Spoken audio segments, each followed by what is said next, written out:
This is Clayton with Elijah Electric here in scorchy Phoenix, Arizona. Today I'm going to install an outlet for a TV on this wall. The first thing that I would normally do is find out how big the TV is, exactly where it's going to go, and then ideally we would have the mount on hand. That way we can make sure that the outlet is not going to be in the way of the TV or the mount. Ideally you want to be above the mount, that way the TV can angle downwards and there will be space, more space above that mount than below the mount. That will give you space for your cord to plug into the outlet. And this install, it's not going to be real critical as far as how tall it is or where it's going to be along this wall. This is somewhere about in this area, about 6 feet tall to the center. So the easiest way that I'm going to be able to do this, I have an existing outlet right here. If I can just bring my wires straight up between the same two studs without having to cross studs, that's going to make the install a lot easier for me. If I had to cross the studs, I'd have to try and drill through them inside the wall, which can be difficult, or bring it up in the attic and then cross over. But for this install, I think I'll be able to go straight up. So next thing I'm going to do is find where my studs are at. So this outlet right here was from the build of this house. It was a new install outlet, so it's probably attached to a stud. Most of the time I'm going to have a stud either about right here or about right here. One way that I can find this stud is with a very strong magnet. I've got one around here somewhere.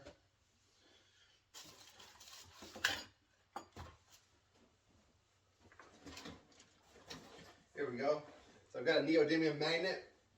These will usually grab onto the screws right there, and grab onto a sheetrock screw right there, and I can knock on it to confirm it. It feels more solid there. Yep, that's my stud. Now these studs are usually 16 inches apart or 24 inches possibly.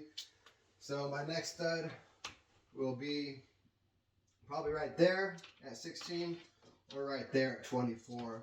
I'm going to try at 16. Again, I'll take my magnet.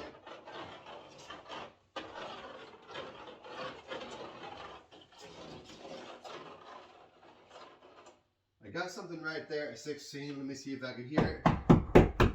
Yep, that's solid. So that's my other stud. So when I cut my new outlet in, I'm going to use this box right here. They call this an old work box.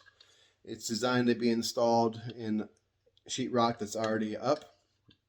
So the way this works is I'm going to cut out the sheetrock around this right here, so it fits in right there. These ears are going to sit on the front of the sheetrock. The rest will go behind it. It's got these little arms right here. When I put it in and I tighten it down, the arm's going to come up and it's going to pull against the sheetrock. So it's going to sandwich. It's going to clamp down on the sheetrock like that, being held in the front with those ears and the back with here. When I cut this out, I got to make sure there's nothing in the way of it. No studs, no plumbing, no nothing. On this wall, I don't suspect anything. There shouldn't be any plumbing here, but you never really know, so you want to be careful unless you feel like doing some patching. So I'm going to take this old work box. I don't want it to be cut into the stud, and I don't want it to cross the stud. It's going to make it more difficult for me. So anywhere between this stud right here and this stud right here should be fine. I'm going to go about 6 feet tall.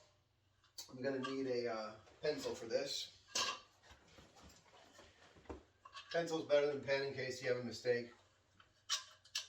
So 6 feet's going to put me about right here. Let me get a close up on this.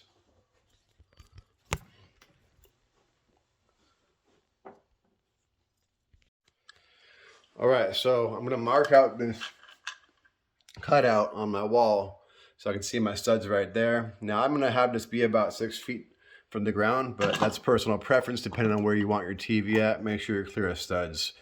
So I've got this against the wall backwards, and now I'm going to mark it out. So I want to mark out along the edge like this with a pencil. Okay, now on the top, it's hard to do with one hand, but I'm going to mark right here between those ears. Now I'm going to do the same thing on both sides and the bottom. Once you get it all marked out, make sure that the box does not move. Sometimes it slips and you don't realize it. Make sure it's level, then you should be able to take it down. Now I've taken it down here, and you can see it's not marked all the way. So I'm going to take my level. This is a plumber's level, but it'll work. So now I can extend this line across. I'll extend all my lines across.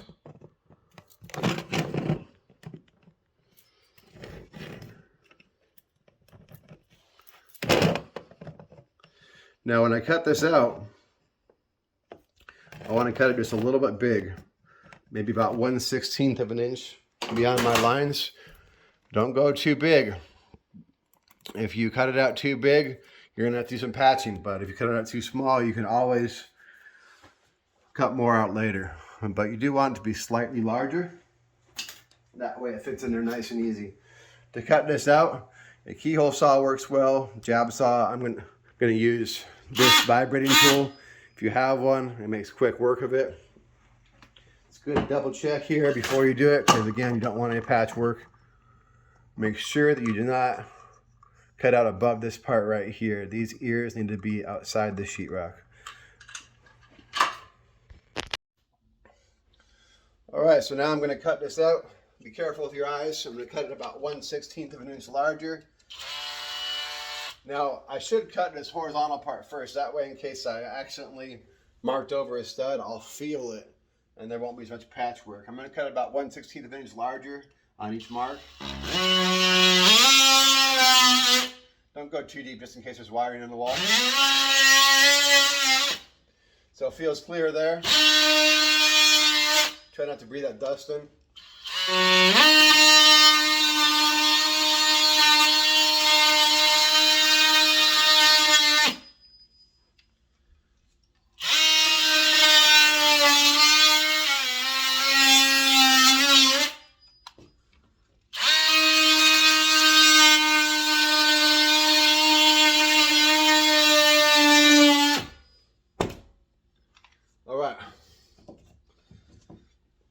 So now I'm going to make sure my box fits. So I got to put these ears down, make sure it slides in nice and easy. And it does. Now if I didn't cut that slightly larger, probably have to trim some more out, but I've done this many times. So I'm looking good right there. My ears are on the front. They fit in there nice and easy. Now I'm going to work on getting my wiring up this wall. I don't want to pull out because this ear came down, so I'll just take my screwdriver and turn it counterclockwise just slightly, and then it should pull that ear up. Yep, there it goes, and that came out. All right.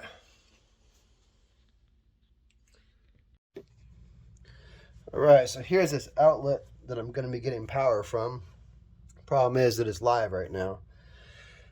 So I certainly have to shut the power down, that way I don't get killed, but I also need to find out what breaker it is.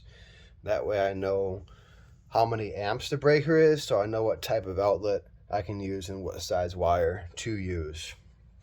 So these things work great. They're no contact voltage testers. Make sure that you use a high quality one. This is Klein. I prefer Fluke, but my Fluke is on a different job. So this is live right now, but since I'm a professional, I have this circuit tracer, I'm going to use this to show me which breaker it is. So I'm going to head over to the electrical panel now and identify that breaker. All right, so I'm here at the electrical panel. Let's find this breaker. Got to do one full pass first so it dials in on it.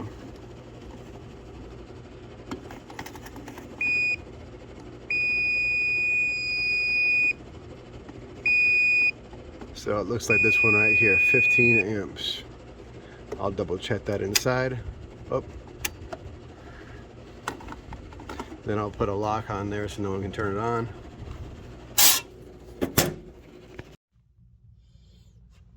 All right, so I'm back at my outlet now. You can see it's not lit up anymore. So that's one confirmation that's the correct breaker. And I should do at least one more voltage check. Normally what we do is a live dead live check. We test our circuit tester on something that's live, then on something that's dead, then on something that's live again. That way we confirm not only that our meter is working correctly, but also that what we're trying to turn off is actually dead. Sometimes the meter will malfunction. If we don't do that live dead live check, we're not confirming that our meter is working properly. So this is off. I can now open it up.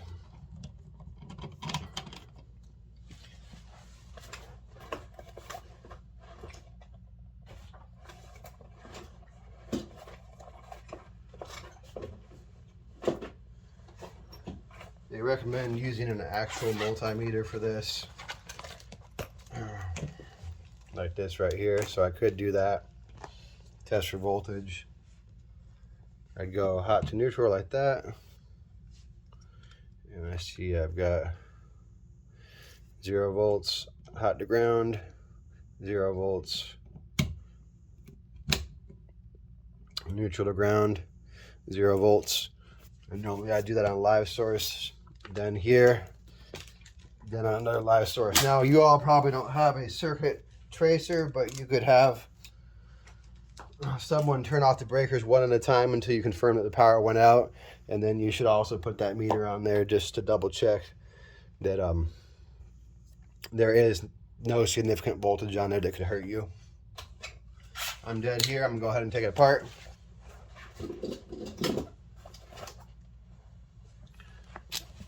This is an old house built in the early 70s, so it's gonna have aluminum wiring.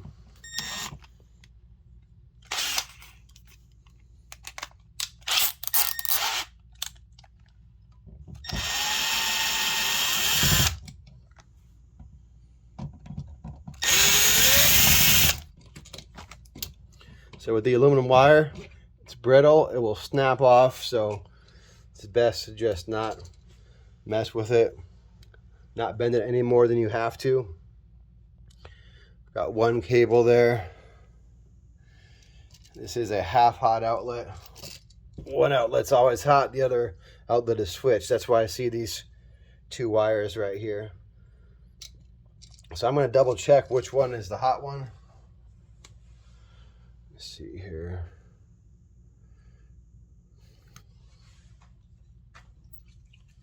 There's a couple ways to do this. I'm going to test resistance. So right there I have no continuity. The switch is off. Let's see here.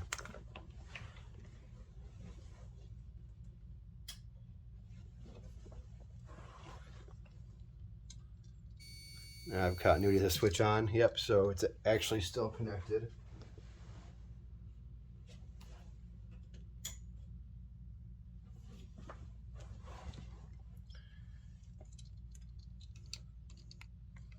So usually the black would be hot and the red would be the switched one, and that's what I've got right here because I'm reading continuity from my black to my neutral.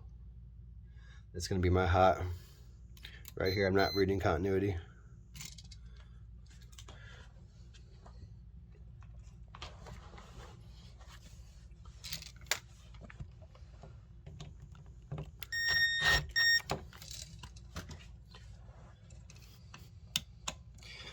So I need a hot for my new outlet.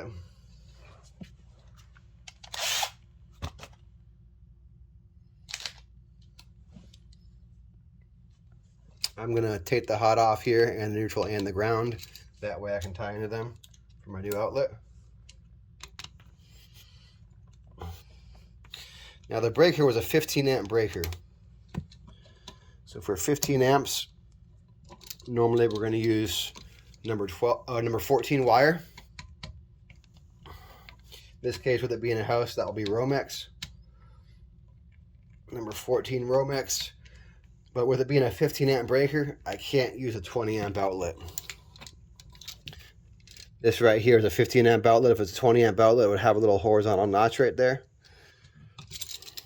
Okay, so I now have access to my neutral and my hot. This ground is already ground in the box, so that's good. I'm going to leave that there. Now, I don't know if y'all can see it, but there's a clamp right there on the top. It's a Romex clamp. I'm going to loosen that up. That way I get my new cable in there. See if I get some light in there. Oh. I don't know if y'all can see it. There's a Romex clamp right there. The Romex needs to be secured. That's why it's there. So I'm going to loosen that clamp out, get it out of my way for my new cable that's going to go in here.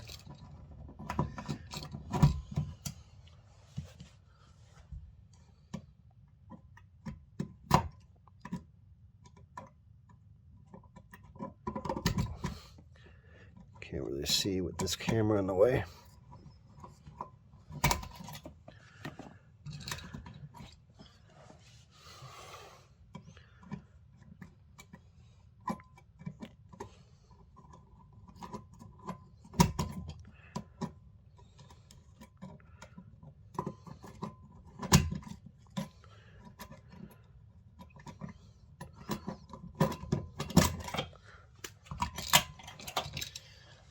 So you can see the clamp right there. It screws into the back of the box and then it sucks up against the cables to hold them in place. That way they don't get pulled out. Now, I don't know if y'all can see this. So looking up there, you can see the one cable coming in. Now to the right of that, there's a knockout. It's about 3/8 of an inch. Well, it's actually about 1/2 inch for the actual size, but for about 3/8 of an inch conduit, that's how big it is.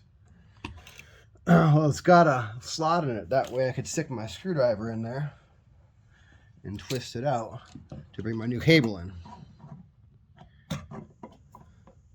So I got my flathead screwdriver right here. I'm going to stick it in that slot and I'm going to twist it out.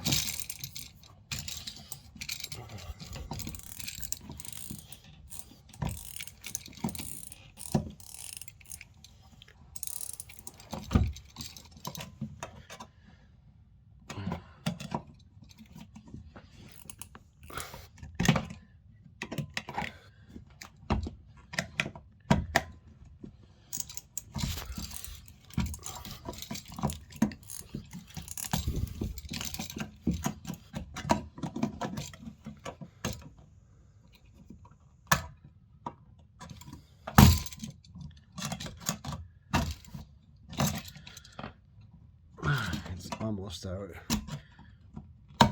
This little weld is still holding on. Okay, I broke it off. So now I have, I don't know if y'all can see it, but I have a hole in there. Actually, the knockout's right there, sitting on the hole. Okay. So there's a hole in there to get my new cable through, but it's a very small hole. So to do this, I'm going to use something that we call fish sticks, fiberglass fish sticks. All right, so I've got to get my cable through that small hole. I'm going to use these fiberglass fish sticks to do that. These ones are 4 feet long. And you can see right here, there's this male end that will screw into this female end. That way I could screw 2 of them together. And then I could stick this through the small hole and I could aim it up the wall to my new hole. And then that's what I'm going to use to get my cable in there. So I'm going to screw these 2 on. So it'll be about 8 feet long. That's long enough to get up this wall. And these things are flexible.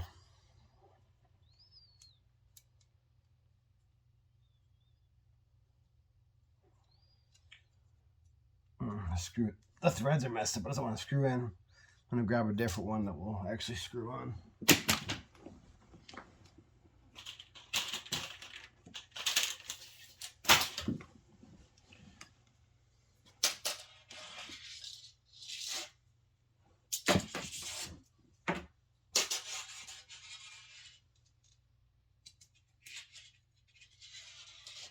All right, so I got it screwed together like that. And now I'm going to send it up the wall.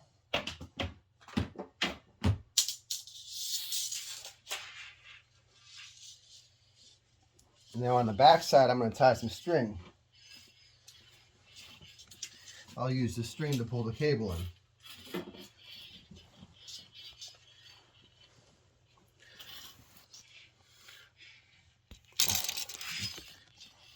Oh.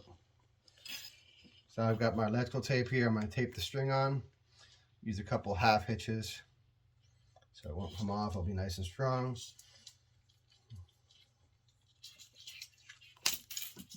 I'll show you what that looks like here in a sec.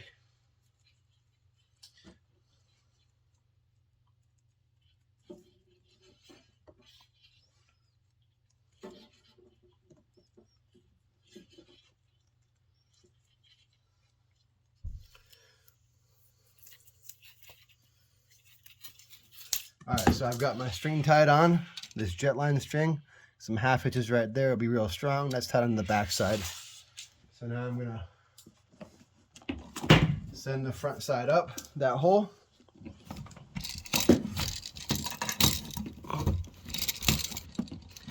Now when it gets to the top, I'm hitting something. That's weird. What I'm hitting. I'm gonna check the back side of the wall.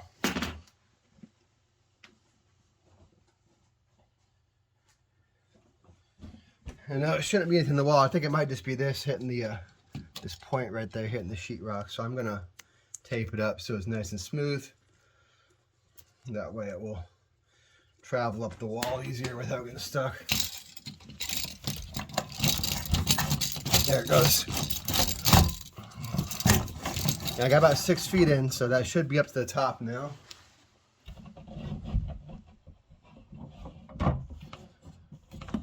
I got it. I was able to grab a hold of it from the top.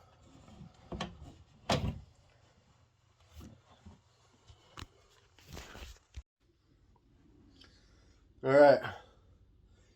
So I've got my fish stick. I got 8 feet of it in the wall from the bottom through that hole. Now I can feel it right here up against the stud. So I got to get to the end of it. And then it's such flexible, so I'm going to be able to pull it outside the wall.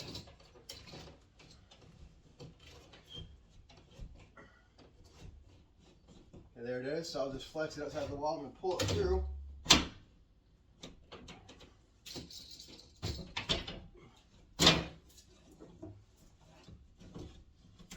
And there's my string.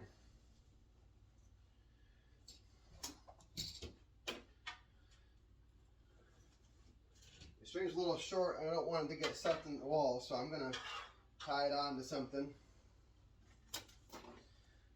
This electrical tape should work for now. No, I'll need that later. I'll tie it onto this wall plate. Don't want this thing getting sucked in the wall. Then I'll have to redo it. Take my tape off.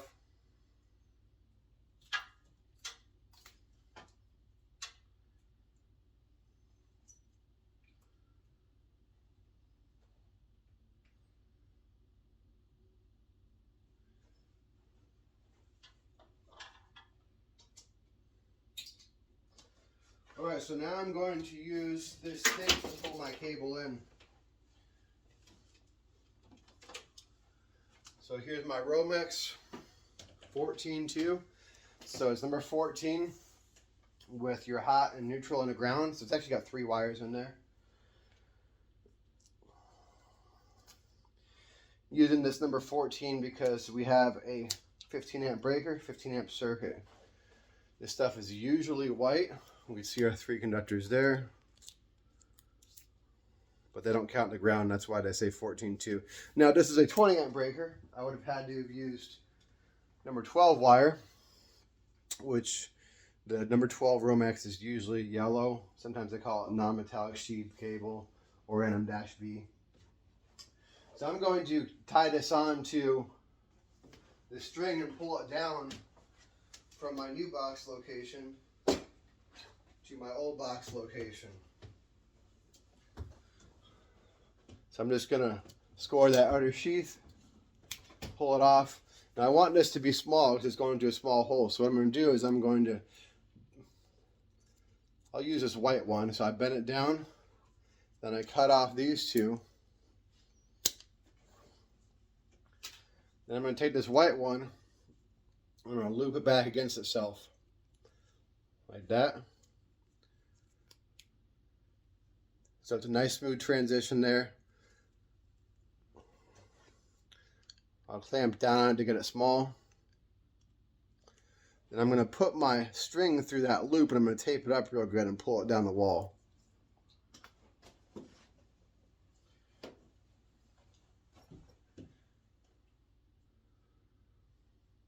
So tie a reliable knot on here, bow line, square knots usually work good enough for something small like this.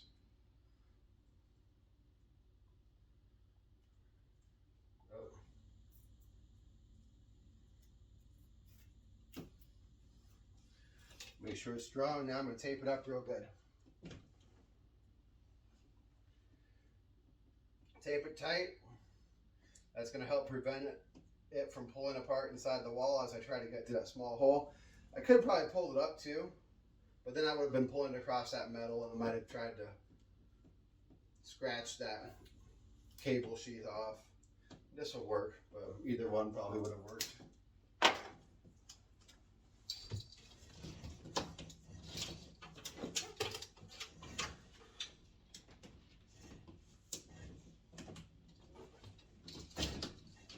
Alright, so I've got my cable at both locations now. First, I'm going to make up my outlet over here.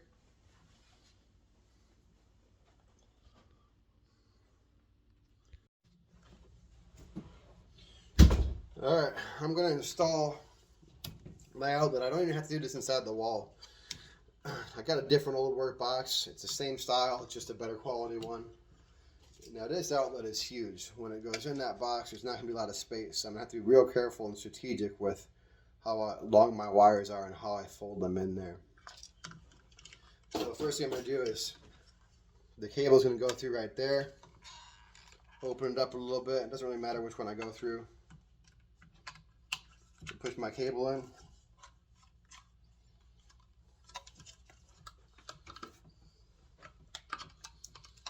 Pull it down.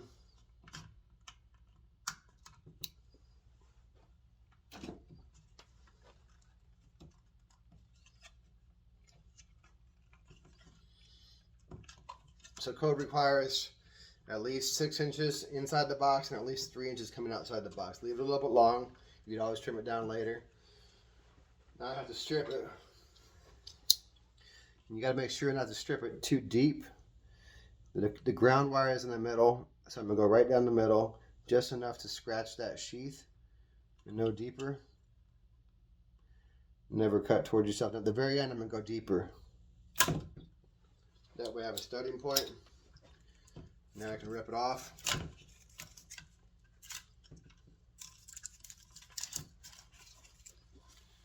And trim it out.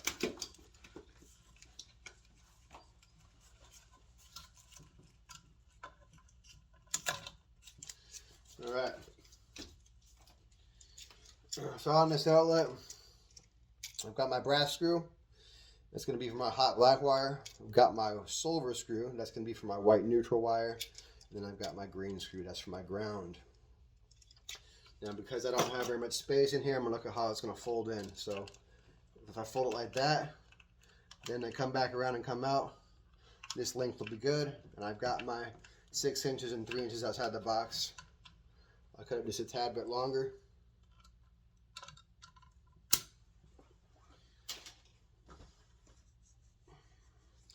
Now on the back side of the outlet, it gives me something called a strip gauge. I don't know if you see it, but right there it's telling me how far to strip it. It's about 3/4 of an inch. That way I don't have too much bare copper coming out the back side there. So I'm going to strip it to the length indicated on that strip gauge. About 3/4 of an inch.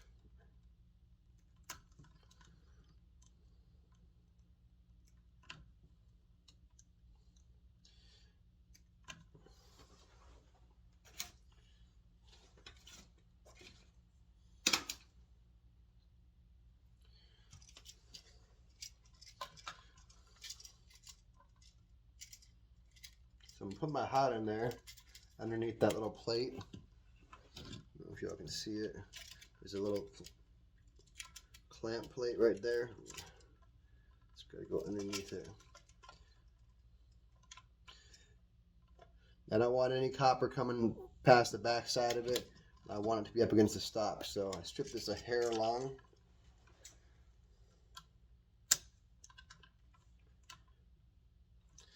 Should be good.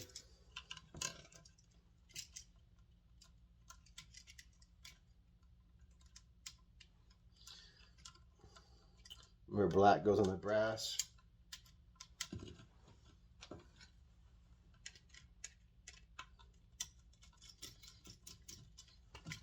Now it's starting to snug up. I'll put the wire where it belongs, right there. Tighten it down.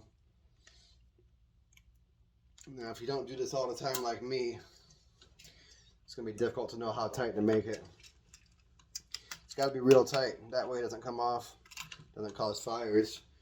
But they actually tell you how much to tighten. If you have a little torque screwdriver, you can buy those and you set it to the correct torque that the manufacturer tells you to. That way you know it's good.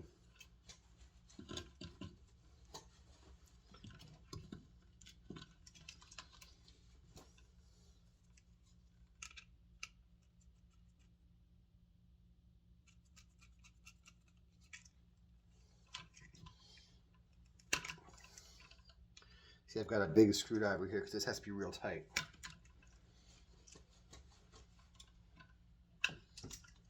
Here's my ground. It's going to go with the green screw. Just think ground green. And this one doesn't have a plate. I'm actually going to loop this one. So my strippers have this hole right there. You see it right there too. I'm going to use that to put a loop inside my ground wire. You see my loop, then I'm going to put that loop around the ground screw clockwise. Gotta go clockwise. That way when I tighten that ground screw, it's going to pull it along with it.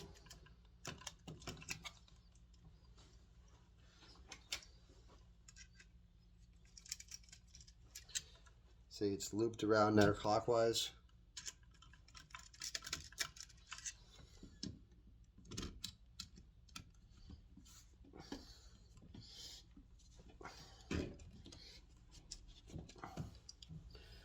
They all must be very tight.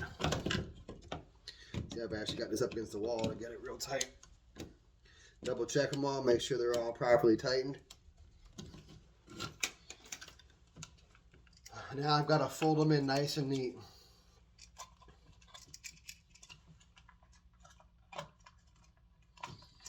That way it all fits.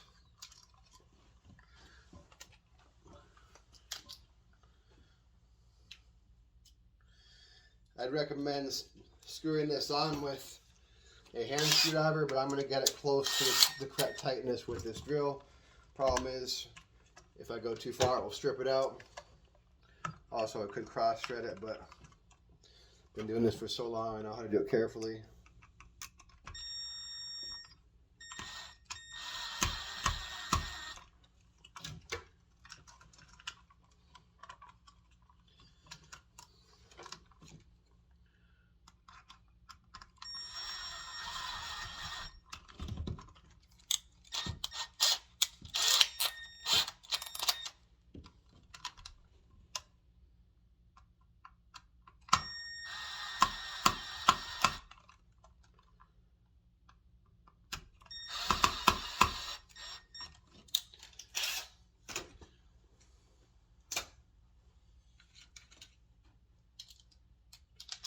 Now, if you look at this, I don't know if you can see it, but this outlet's a little bit crooked in there because the wires are pressing against one side of it. So I'm going to try and straighten it out right now before I tighten the rest of the way.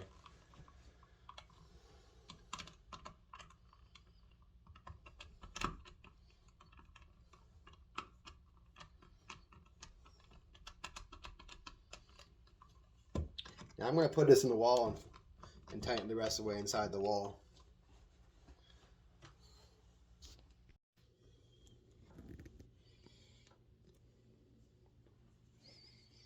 All right, so this house was built with the grounds down.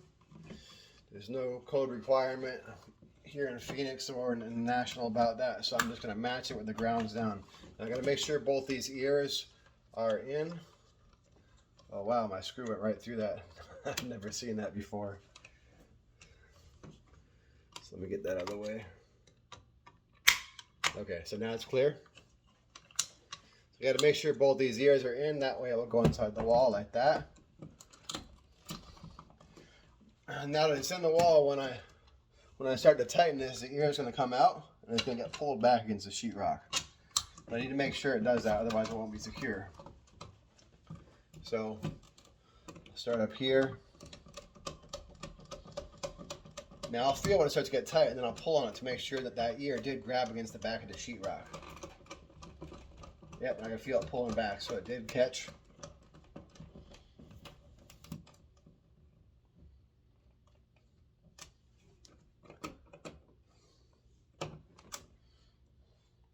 Same thing over here. Don't over tighten, it's just plastic. That did not sound good.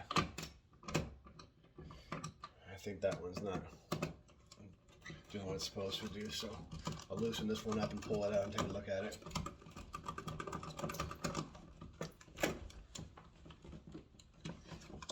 This one right here, yeah, see, it's supposed to get stopped right there, but it's going too far. So I'm going to get this one started before I put it in there.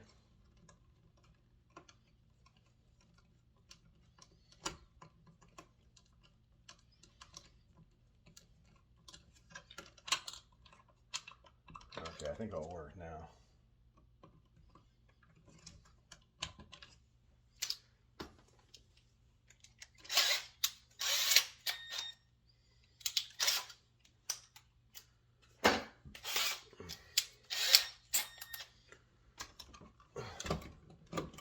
Again, I'd recommend you use a hand screwdriver, but if you're real good with drills, you could be careful and use this. Now I feel it's starting to grab, so I'm not going to go any further. I'll do the final tightening by hand. Over here, I'll get that one ready for the final tightening. This one is assing up. I might need a new box.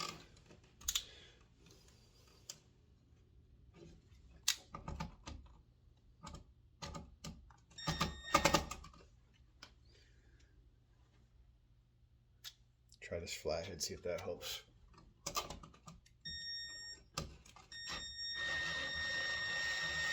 Okay, there it goes.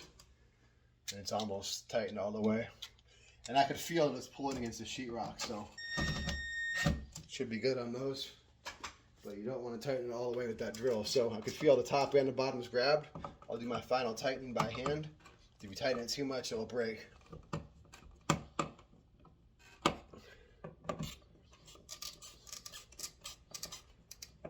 Make sure it's level. Okay, that's good. So they're both tight. Now you want to make sure that bare ground wire is not touching any other wires or terminals. So I'm just going to double check it right now before I finish this up. If we're ever worried about it, we'll put electrical tape around. And I can see that it's clear. It's not crammed back there. We're clear, so I should be good to go. If I break these little ears off, it usually sits a little better.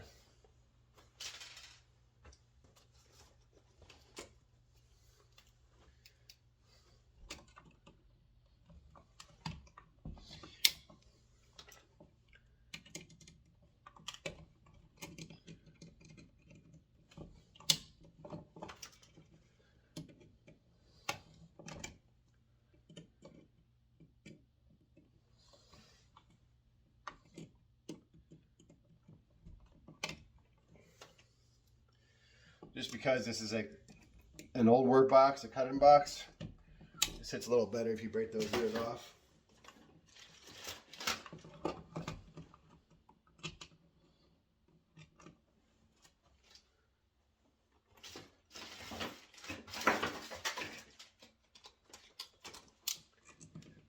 Again, I'll get it ready with this drill. I'll get it closed, but I'll do my final tightening by hand.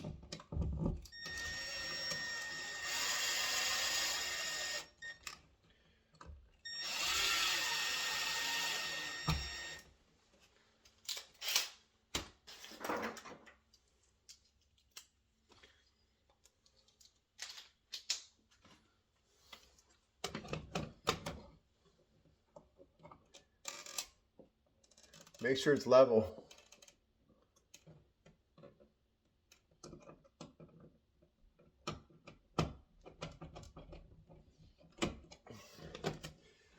If you don't get this at least close to being level, then when you put your trim plate on it, it won't be level.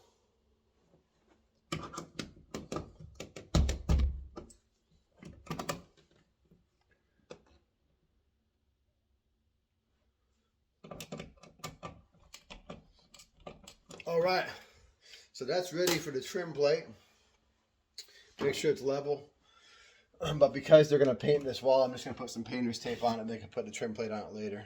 But I still have to tie into the power on the bottom. All right, so I'm back at my outlet now. I'm going to do my final tie-in. Now, the first thing that I need to do is secure that cable. So, see if I get a little bit more light in here. It's real bright. Okay, that's dimmer. I don't know if that's helping or making it worse.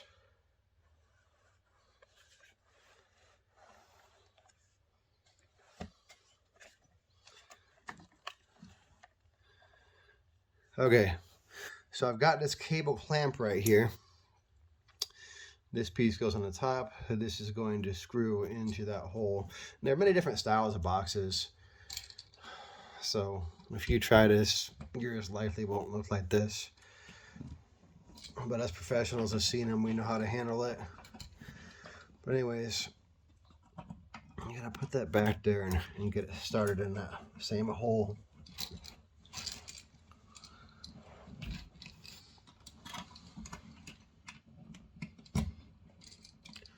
Start with my finger. All right. So I have aluminum wire in here.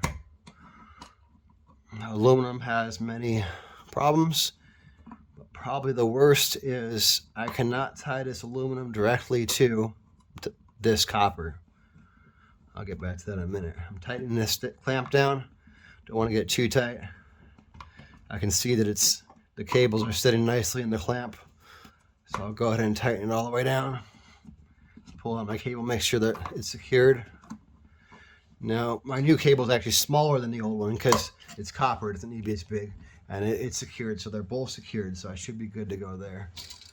Now back to the aluminum topic. If I connect this aluminum directly to the copper, it's going to cause what we call galvanic action. Basically, aluminum and copper are what we call dissimilar metals. Their chemical properties are very different. So they will corrode each other. And when they corrode each other, it's going to make a high resistance connection, which will start to heat up, and eventually it will burn up. It's a very common problem. So it's actually required that we do not connect the copper directly to the aluminum. The aluminum cannot connect to anything that's not identified for that purpose. This outlet right here is identified for copper or aluminum. It says CO/ALR on it. And I'm going to use connectors that are made for this application here for copper or aluminum.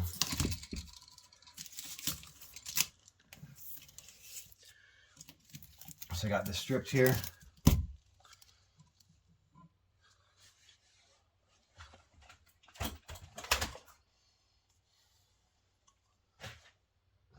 So they make a couple different ones. They're usually purple. This one is called Alumicon. So each wire will go into a hole, and they're never actually directly in contact with each other. They have an anti-oxidation compound in there that prevents it from corroding. That way you don't have these connections burn up. Okay, so first things first, I'll do my ground. Now I could bring both these grounds together and then bring a new one to my outlet, but I know that this ground is connecting to that metal box and it's securely connected. I could feel that. So I'm going to take my ground and I'm going to connect it to the box as well. Find my ground screws.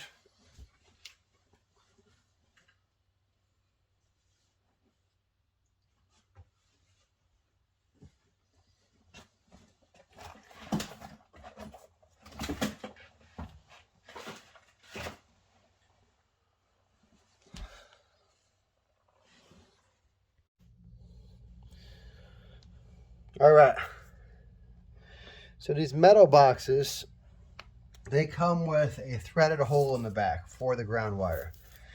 The threads are 1032, so if you need to make your own, you use 1032 for a tap. And I'm going to put this green ground screw inside that threaded hole.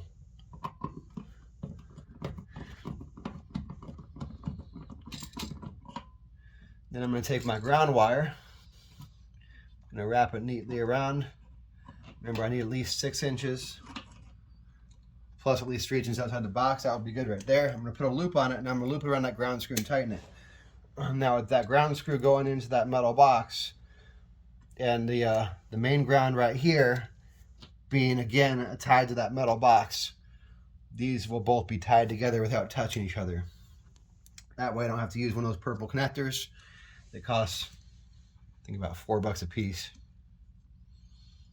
And it takes less space in the box too. So I got my loop right there. I'm going to put it around that ground screw clockwise, so that way it tightens properly.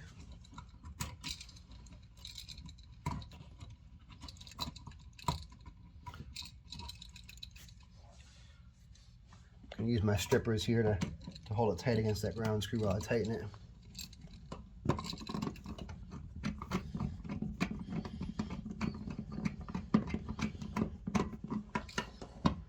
Oh, it did not stay there.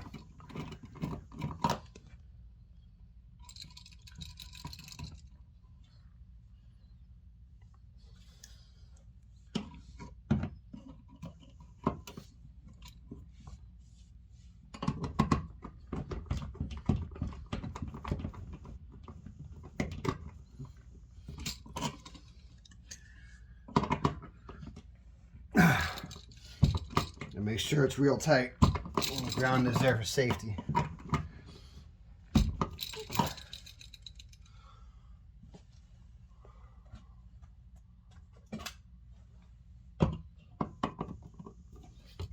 Alright, so it is very tight. That loop is nice and tight around the screw. It's not going anywhere. Now I'm going to do my neutral, my white wire. Now remember, I can't tie this new copper directly to the old aluminum, so I'm going to use that purple connector.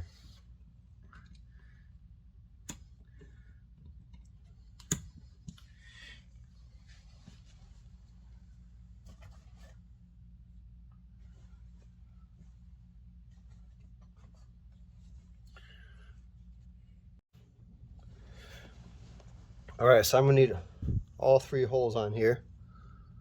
I'll need one for my aluminum wire coming in. That's my line coming in. I'll need one for my copper wire going to my new outlet. I'll need another for the copper wire going to the old outlet. So I need to loosen these up so my wires will go in.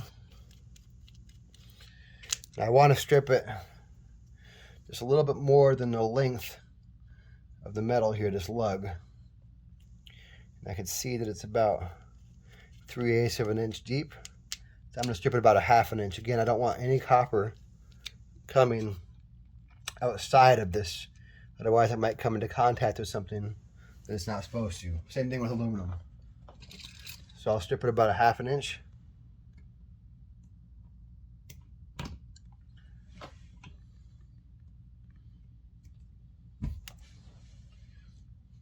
Then I need a new wire. Again, I'll strip it about 1/2 inch. Make that new one plenty long.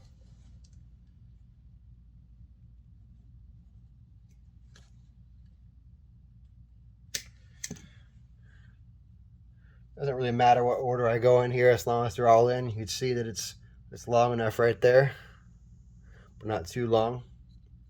So I'll put it in there, make sure it's fully inserted. Make sure it doesn't slip out when you tighten it.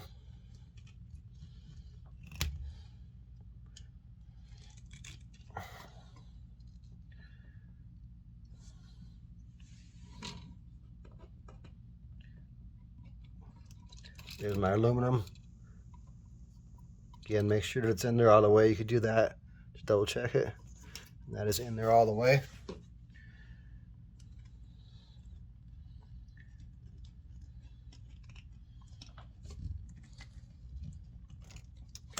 Then here's my new copper wire. Tighten it.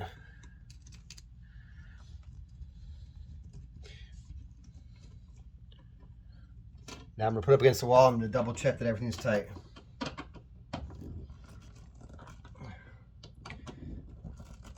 It's got to be real tight.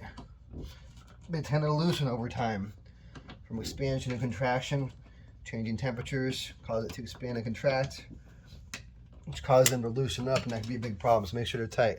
I'm going to close this cover. I'm going to tuck it back in there nice and neat, out of the way. All right, that's good. Now this is my wire that's going to go to this outlet pretty soon here. I'll do the same thing with my black hot.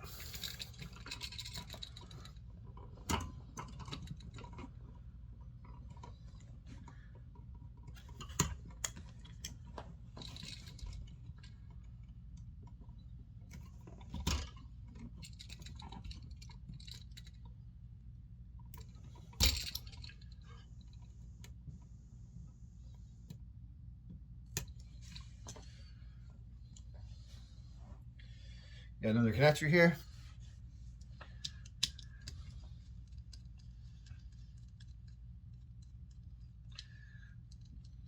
Loosen it up so you have space for that wire to get in there.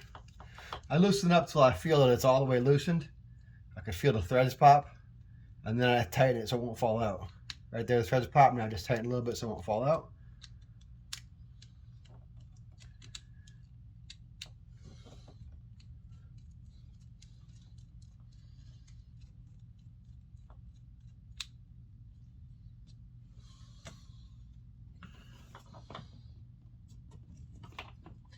Again, make sure it's all in there all the way, tighten it up.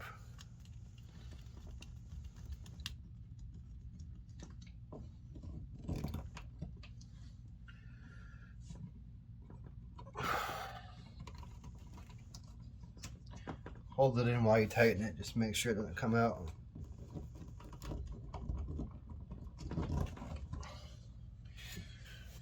Again, I need a new one. Strip it down about a 1/2 inch.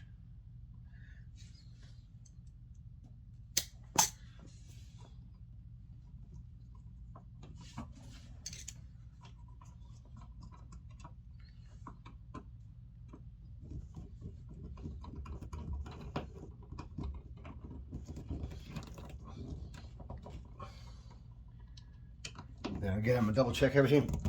Make sure it's all very tight.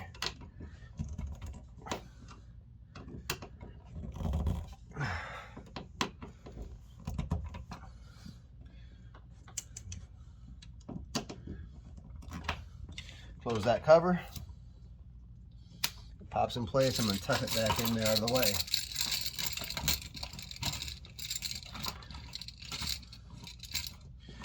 Okay.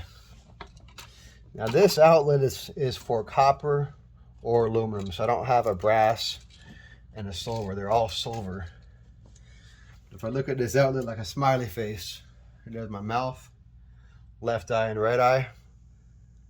Left from the, if that was a face, that would be our left eye. It's right from my perspective, but it would be their left eye. That one, the smaller hole, is the hot. So my black wire is going to go on that side. Over here with the bigger one, the right eye, or left from my perspective, it's taller. That's where my white neutral is going to go. Now I don't have any clamping plates on this. I just have the screws. So I'm going to loop around the screws for a nice reliable connection. I'll leave about 4 inches outside the box. You want to have a little bit extra. So leave about 4 or 5 inches outside the box. For the loop, I'm going to strip it about 3/4 inch. On both of them.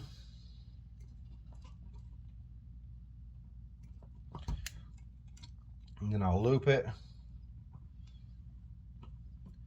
Takes practice to get it right. I'll do my neutral first. Clockwise. Pull it nice and tight. Don't want any copper coming out past the back side of the device. And I don't have any, so see right there, the copper ends right there. That's nice. It's nice and tight, like it should be.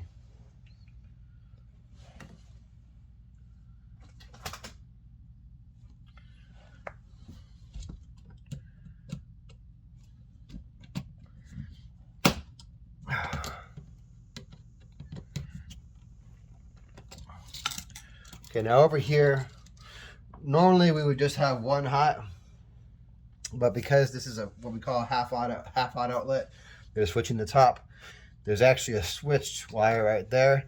Then my constant hot's going to go right there, and they broke this little tab connecting the two. That way they could be independently controlled. We usually don't have that, but since we do here, we'll keep it separate. My hot wire will go here on the bottom, loop will go clockwise. Pull it nice and tight, same thing. Tighten it down.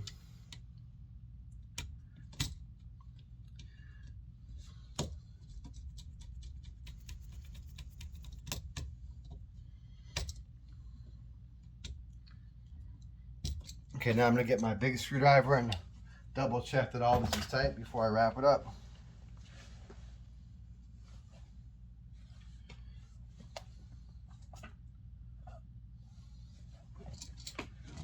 So I'm going to check that my new wires are tight, and also the old wires are tight, because they do loosen over time. So those are real tight. Strip length looks good, no insulation under that screw. So I'll check over here.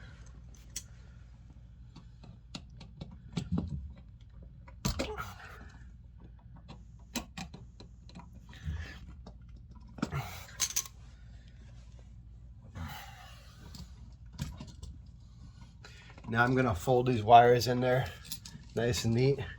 Make sure that the ground stays back out of the way of everything. Looking good.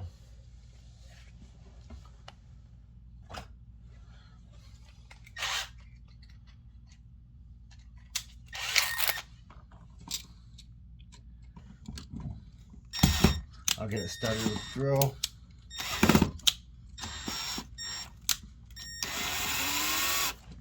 Make sure it's not cross-threaded. It's best to do it by hand, but I've been doing this for a long time.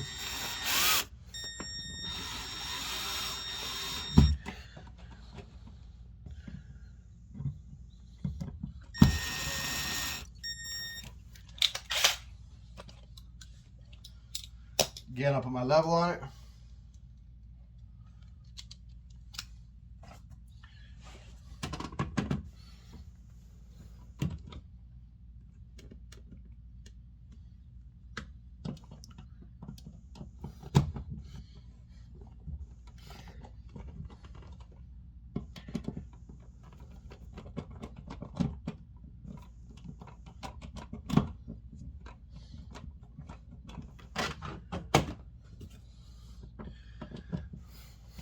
All right, this should be good install. I'm gonna go turn the breaker on.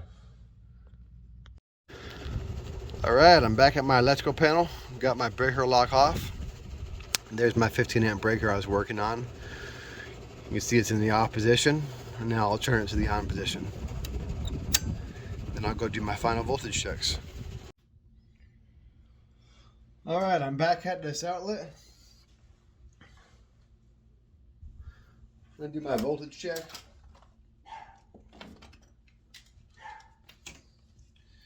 Now, this is not a tamper resistant outlet. They're not required when you're over 5.5 feet off the ground. Got my meter here, it's set to AC voltage.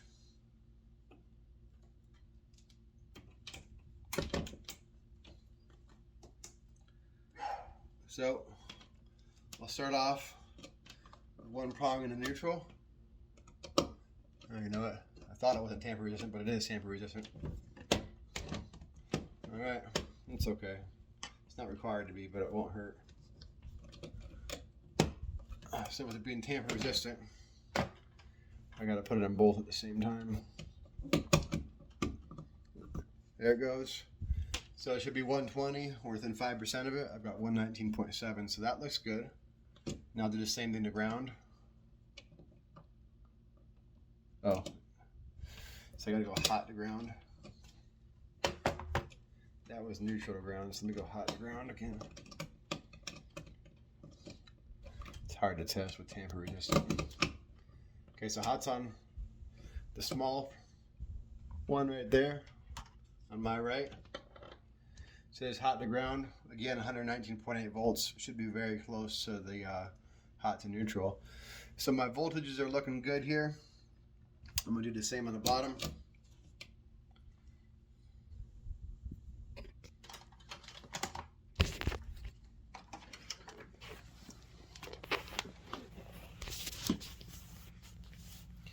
Okay, so there's the outlet.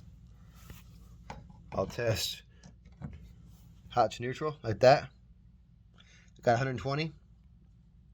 Then neutral to ground. 119.9. So it looks good there.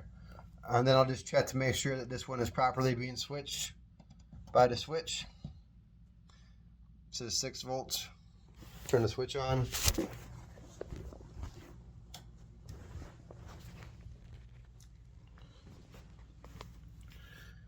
Okay, so now I've got 120 with that switch on, so that looks good. Hot to neutral. I'll go hot to ground. 120.1.